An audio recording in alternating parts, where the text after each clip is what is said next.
guys, so I've put the glasses on, and what that means is I'm feeling clever today, so I'm going to give you a clever post. So what I want to speak to you about today in this new online series, which is going to be bodybuilding for beginners, is periodization in your training and whether you need to do that if you're looking to bodybuild as your main goal, be it bodybuilding, changing your physique, building muscle, losing body fat, depending on what part of your season you're in. Especially as a beginner, it's good to know what you're doing and not to make any mistakes at the start which are going to hinder your progress later on. So periodization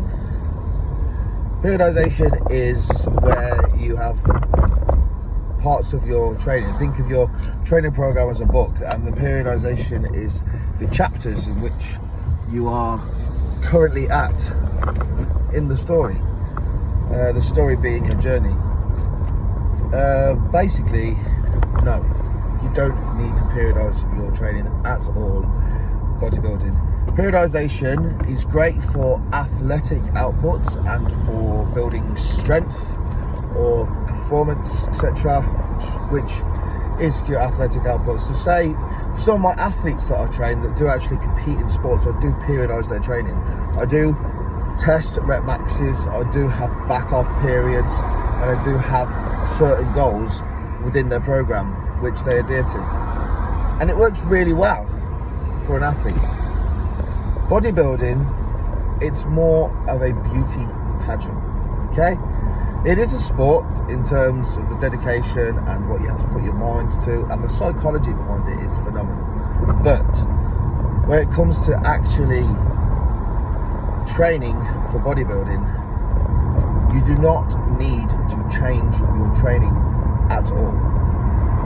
You don't need to have back off periods, pushing periods, heavy periods, light periods. You don't need to test your rep maxes, and you don't really need to care about your performance, because at the end of the day the variables could change. One day you could have had more sleep, one day you could have hardly had any sleep, one day you could be training after one meal, one day you could be training after 3 meals.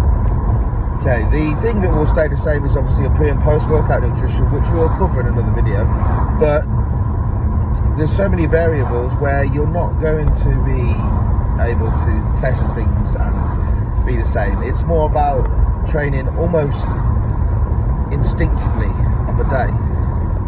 Now you should follow a program, a split that you would do, and this will repeat every single cycle. Say you're doing a 6-day split. For example, I do a 6-day split. Let's say I train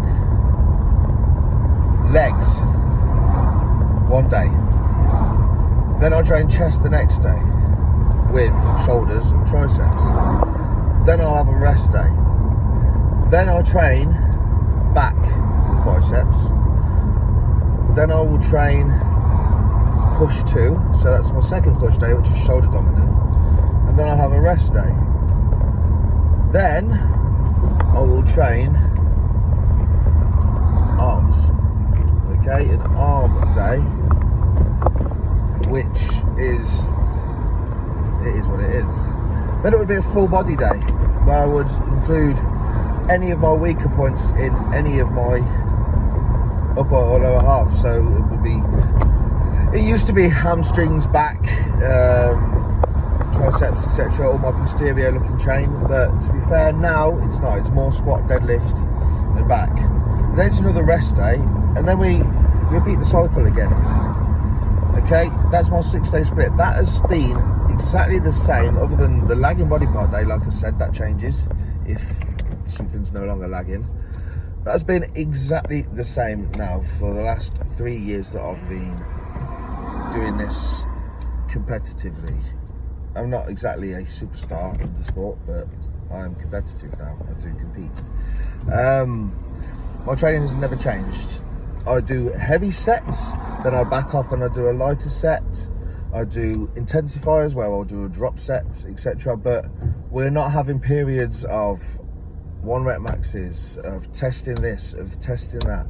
Do you think people like Arnold Schwarzenegger or Ronnie Coleman or even Dorian Yates, who did the one working set for every movement, do you think they bothered about what they were lifting? No. What they did was they just pushed their body to absolute failure.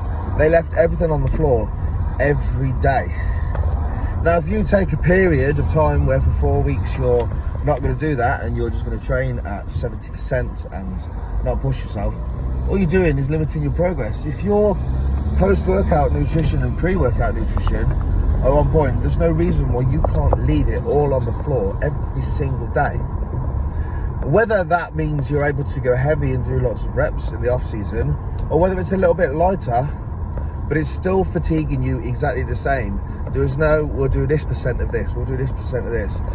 You're gonna do 100% of everything in the gym if your goal is to bodybuild. Let's make that specific, because there will be people on here saying, yeah, but science says this, yeah, but science says that. But scientists have not really done studies on bodybuilders.